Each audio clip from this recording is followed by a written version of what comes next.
morning, everybody. Welcome back to another episode of NB Bassin. I'm your host, Donald Patterson, coming to you this morning from a slightly chilly but yet beautiful southern New Brunswick.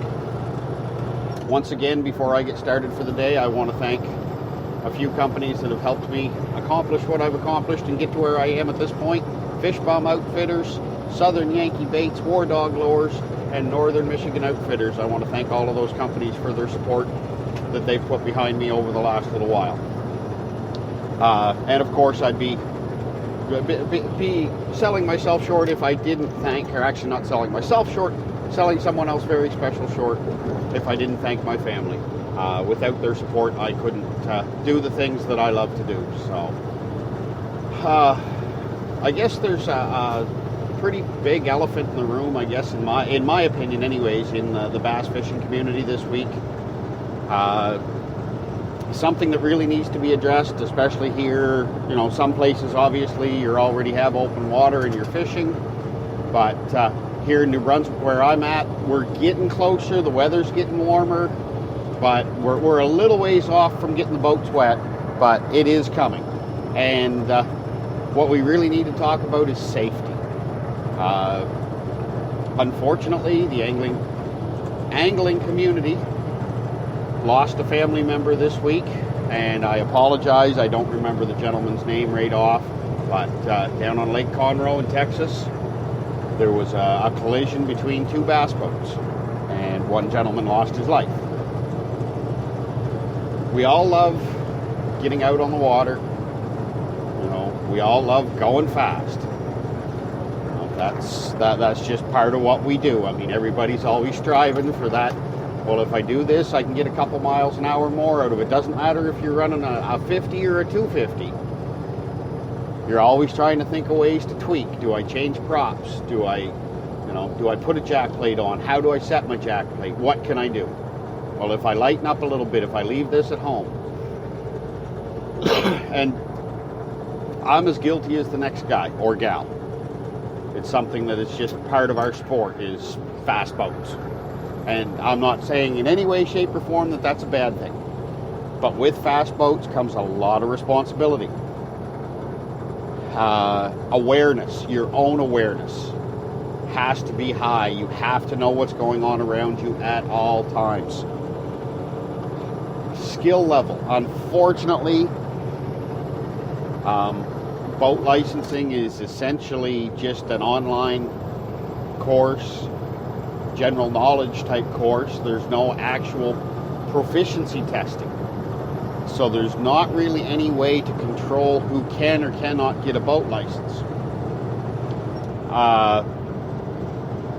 That's a scary proposition in some ways, because I've seen guys who you could strap a 250 to the back of a 12-foot canoe and they're going to get it up and down the river and never miss a beat. And then I've seen other guys that get in the 12-foot canoe with no motor and they shouldn't even be allowed to do that. So everybody's different, everybody's skill level's different, everybody's experience level is different. But at the end of the day, it comes down to being aware and not being reckless or stupid. And I will say that I have seen guys be stupid. Dangerous bodies of water, running wide open. You know, coming off of somebody else's wake and catching air and thinking they're being cute when there's 35, 40, 50 boats around. It's just fishing. It's not worth our lives. Every time I go on the water, I want to come home to see my wife and son. It's just fishing. Even for the guys that are making big money with, you know, FLW or BASS, and all their endorsements and sponsors and everything else, it's still just fishing. That's their job. I'm sitting in my truck right now driving down the road. This is my job. I don't want to die doing my job. Do you think they want to die doing theirs? None of it's worth our lives. So make sure your boat is up to snuff. Handling wise, your steering is of utmost importance. If you can't steer, you might as well just leave it on the trailer. If there's just so many things, weather conditions. I mean, obviously there's a lot of variables that come into play. Weather, wind, is it foggy, is it bright daylight, is the sun in my eyes? Well, if the sun's in your eyes, slow down. No two ways about it. No, I know, you want to get to that next hole, you want to get your lines back in the water. I don't care. Slow down. If you're coming through an area that's got a bunch of boats in it, slow down. No wake zone or not. Show a little respect. Have a brain. Slow down.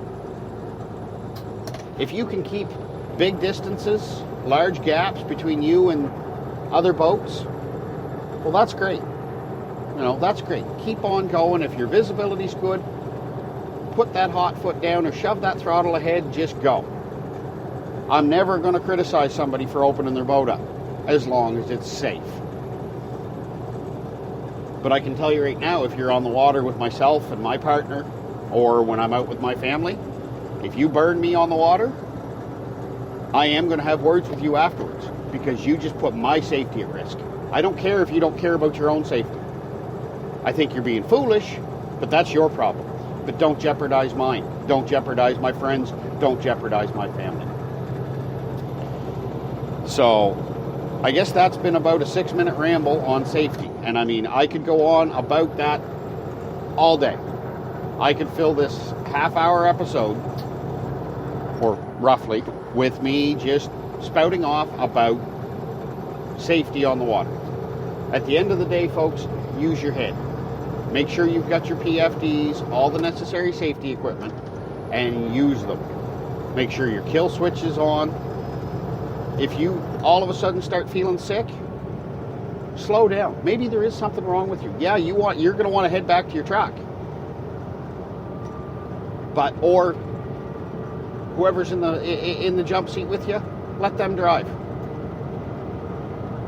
You know, your health is not worth it. God forbid somebody has a heart attack, but what if you have a heart attack doing 70 miles an hour in a bass boat when you've got a perfectly healthy person sitting beside you, but you didn't want to let them drive your boat? Don't take the risks. That's what it all comes down to, folks, is what risks are worth it and what risks aren't. And there's very few of them that are worth it. So, I guess my 6-minute rant just turned into 7. So now, moving on. What to talk about next? So many subjects that I've got bouncing around in my head. So many subjects that I've been asked about over the last few weeks. Coming up in the coming weeks, we're going to do breaking down new water, locating fish, analyzing new bodies of water for new anglers, new tournament anglers that are hitting a body of water that they didn't have a chance to get on the first time. It's just endless, bait selection, color selection. But since I'm on the safety topic, I'm going to move to another topic that's in the same vein, because most of it comes down to the mental state of the angler. Ethics. Ethics on the water and off. As tournament anglers in particular, we are in situations where we have ethical decisions to make. On the water, how close do I come to that other boat? I know they're fishing in that direction. Am I going to go 100 yards up that shoreline and cut them off? Or am I going to move somewhere else? And yes, every tournament, every series, every tour you have has their own set of rules. And as long as you abide by the rules, well, technically there's nothing anybody can say to you. But at the end of the day, it's still an ethical decision. If the rules say 75 feet, well, you can do it. You can pull in, within that 75 feet. Does it make it ethical? I guess it depends on your point of view. Some guys will say, yes, it's in the rules, I can do what I want. Well, that's your opinion. And nobody can really stop you. But it makes for some awful hard feelings, and that's one thing none of us need. We are a relatively small group in the angling community, in the tournament angling community. Why do we need to dislike each other?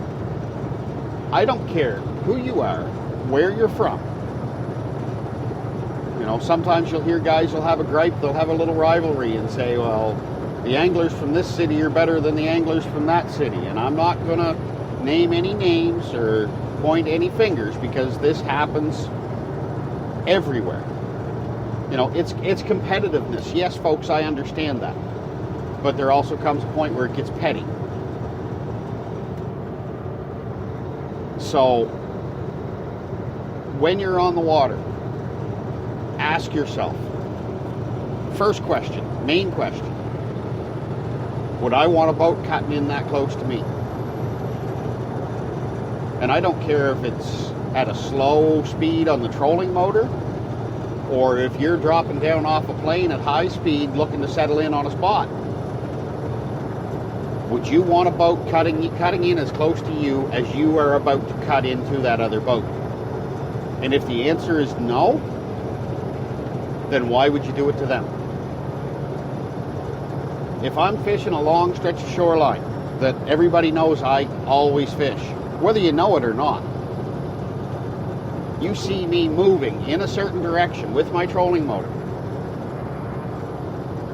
you know that I'm going to fish that stretch of shoreline, 100 yards, 200 yards, whatever it is. So should you cut in 50 yards from me? It's within the rules, or could be, depending on your series. Like I said, it all comes back to, excuse me, would you want someone that close to you? It's the same as going by somebody at speed. If you see a boat set up and you're on a narrow channel, if you go by them at speed and swamp them with a wake, well, if the channel's wide enough and it's within the rules, what are they going to say? But are you going to want somebody screaming by you if you're set up on your trolling motor fishing a hole? Are you going to want somebody screaming by you in the exact same location at 70 miles an hour? Well, think about it. If the answer is no, it's the exact same thing. If the answer is no, don't do it. It's common sense, folks. It's a little bit of courtesy. And just look out for each other. A lot of it comes back to safety too, especially at anything happening at speed. You burn by somebody, that wake hits their boat, and all of a sudden, if they're not quite ready for it, that wake hits them a little faster than they thought it was going to, and all of a sudden they're getting rocked and they're not ready. Yes, it's their own fault for not being aware of their surroundings, of what's going on around them, but it doesn't make it any safer. You know, it all ties together. Ethics on the water and off. Everybody knows the fisherman that tells the fish stories. We all, they say the biggest fish is the one that almost got caught. You hear it every time you're out. Well, I had this one on, it was huge, it was big, it was a 5, it was a 4, it was whatever the case may be. And we had it to the edge of the boat, or we had it this close, or we had it that close. And that's great. And yes, we all have legitimately been in those circumstances, that we've had big fish on and lost them. But the numbers always seem to increase on tournament day. And I mean, that's great. Like I said, it's just fishing. We're out to have fun. You want to tell a little fish story, you know, that's great. But we are also in a business. I have companies that I represent. Most of my friends have companies that they represent.